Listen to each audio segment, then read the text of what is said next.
Carry in my pocket every day, I carry a coin that just says memento mori, which is Latin. It means remember your death, right? And on the back, there's a quote from Marcus Aurelius. He said, you could leave life right now. Let that determine what you do and say and think. This could be the last show I'm on in my life. This could be the last city I'm on in my life. This could be the last book I ever write. The thought of your mortality and death, and not in a depressing way, should shadow everything that you do, because it's the only way to make sure you do it right. It's incredible what gratitude does. Well, the two things that mess everybody up are anger and fear.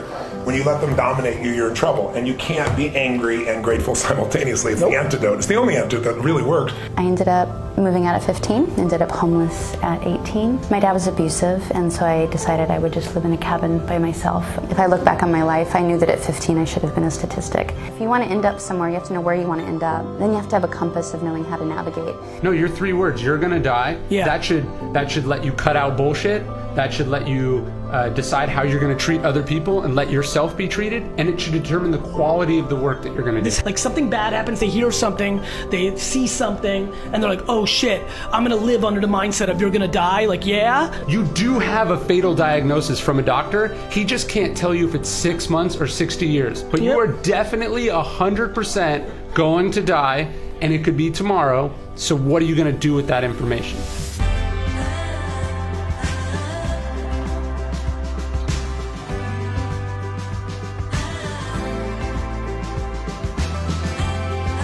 So for me, I say, I'm not into money. I just don't want to go back to being homeless. I don't want to eat out of trash cans again. I don't want to sleep in abandoned buildings. So it's the darkness in me that gets me up and drives me.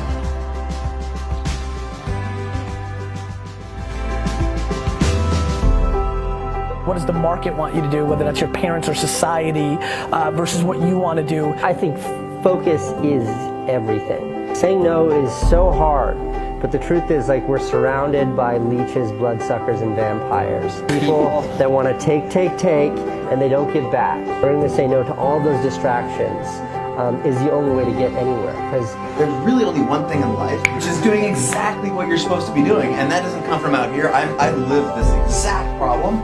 I did what everybody else wanted me to do for the first chapter of my life. And who's that? Who's that? Wait, who's that? That was your parents? The world. Yeah, I agree. The market. Let me give you a really good piece of advice, and make sure your parents watch this video. You can always get a job. You can never go back to 21 years old and kind of, take that leap of faith. So like, just, plan. You're so young, but like plan, but just do it, bro. Fuck that. I served somebody else for a long time, emotionally, mentally, even trying to reconcile being an artist and an athlete. That was because I was paying attention to what culture wanted from me, but that's all bullshit. There's only one thing, and that's you doing what you're supposed to be doing in the world. It's just about happiness, bro. That's all that matters, is your happiness. Other people are gonna tell you what they think you should do or what they would do if they were you, but they're not you, bro. They're not you. You gotta find what is your flagship. What is it that you're gonna commit your soul to? Like, if you want to have one of the best lives in the world, which is you live on your terms, you have to pay your dues to get there. Who do we cherish and who do we put on pedestal? The people that from the get punted everything else and went full-pledged themselves. Be happy and execute on your thing. Don't justify your dreams, execute on them.